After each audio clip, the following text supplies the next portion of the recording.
ಸ್ವಂತ ಸ್ವಗೃಹಗಳಲ್ಲಿ ಅಣ್ಣ ತಮ್ಮಂದಿರ ಜಗಳ ದಿನದಿಂದ ದಿನಕ್ಕೆ ಹೆಚ್ಚಾಗುತ್ತಲೇ ಇರುತ್ತದೆ. ಇದು ಎಲ್ಲರ ಮನೆಯಲ್ಲೂ ಇಲ್ಲದಿದ್ದರೂ ಕೆಲವರ ಮನೆಯಲ್ಲಿ ವಿಪರೀತವಾಗಿರುತ್ತದೆ.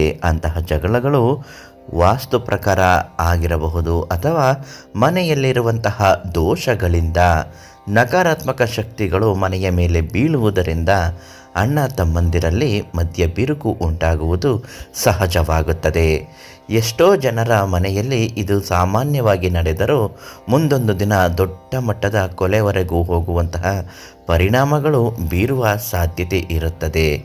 ಯಾವುದೇ ಸಮಸ್ಯೆಗಳಿಗೂ ಪರಿಹಾರ ಅನ್ನೋದು ಹುಡುಕಿಕೊಂಡು ಮಾಡಿದಾಗಲೇ ನಿಮ್ಮ ಸಮಸ್ಯೆಗಳು ದೂರವಾಗುತ್ತದೆ.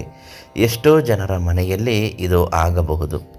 ಆಸ್ತಿ ವಿಚಾರಕ್ಕೆ ಜಗಳ ಆಗಬಹುದು ಅಥವಾ ಗಂಡ ಹೆಂಡತಿಯ ಒಂದು ಸಮಸ್ಯೆಗಳಿಂದ ಜಗಳ ಆಗಬಹುದು. ಮನೆಯಲ್ಲಿ ಕೌಟುಂಬಿಕ ಕಲಹಗಳು ಇರುವಂತಹ ಮನಸ್ತಾಪದ ನಿಷ್ಠೂರವಾದ ಮಾತುಗಳಿಂದ ಆಗುವ ಸಾಧ್ಯತೆ ಇರುತ್ತೆ. ಅದರಲ್ಲೂ ಹೆಚ್ಚಾಗಿ ಮದುವೆಯಾದ ಹೆಂಡತಿಯರನ್ನು ಪರವಹಿಸಿಕೊಂಡು ಮಾತನಾಡುವ ಗಂಡಸರು ಕಂಡರೆ ಅಣ್ಣನಿಗೋ ಅಥವಾ ತಮ್ಮನಿಗೋ ಆಗದೇ ಇದ್ದಾಗ ಇಂತಹ ಕಲಹಗಳು ಹೆಚ್ಚಾಗುತ್ತದೆ. ಅಥವಾ ಅತ್ತೆ ಸೊಸೆ ಜಗಳಗಳಲ್ಲಿ ಅಣ್ಣ ತಮ್ಮಂದಿರು ನಿನ್ನ ಹೆಂಡ್ತಿನ ಸರಿಯಾಗಿ ಇಟ್ಕೊಳ್ಳೋಕ್ಕಾಗಲ್ವಂಥ ಮಾತುಗಳು ಬಂದು ಹೋಗುತ್ತೆ. ಇದೆಲ್ಲವೂ ಕೂಡ ಮನಸ್ತಾಪಗಳು, ಮನೆಯಲ್ಲಿ ಅಶಾಂತಿ ಕದಡುವಂತಹ ವಾತಾವರಣಗಳೇ ಆಗಿರುತ್ತದೆ.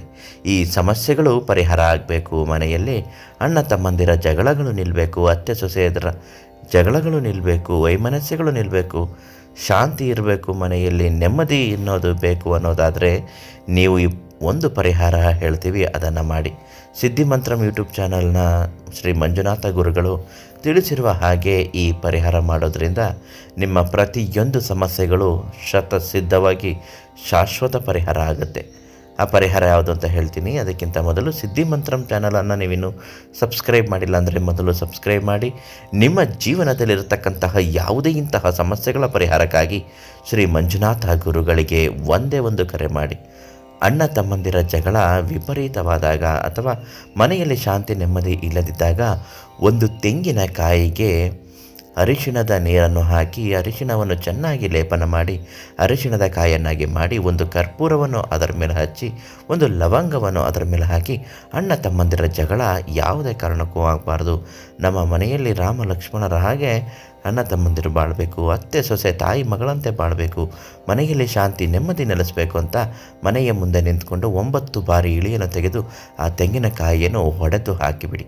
ಈ ತಂತ್ರವನ್ನು ಮಾಡುವ ಮೊದಲು ರಹಸ್ಯ ಮಂತ್ರಗಳನ್ನು ನಿಮ್ಮ ಹೆಸರಿನ ಬಲಕ್ಕೆ ತಕ್ಕ ಹಾಗೆ ಹೇಳ್ಕೊಡ್ತಾರೆ. ಅದಕ್ಕಾಗಿ ಶ್ರೀ ಮಂಜುನಾಥ ಗುರುಗಳಿಗೆ ಒಂದು ಕರೆ ಮಾಡಿ, ಒಳ್ಳೆಯದಾಗುತ್ತೆ.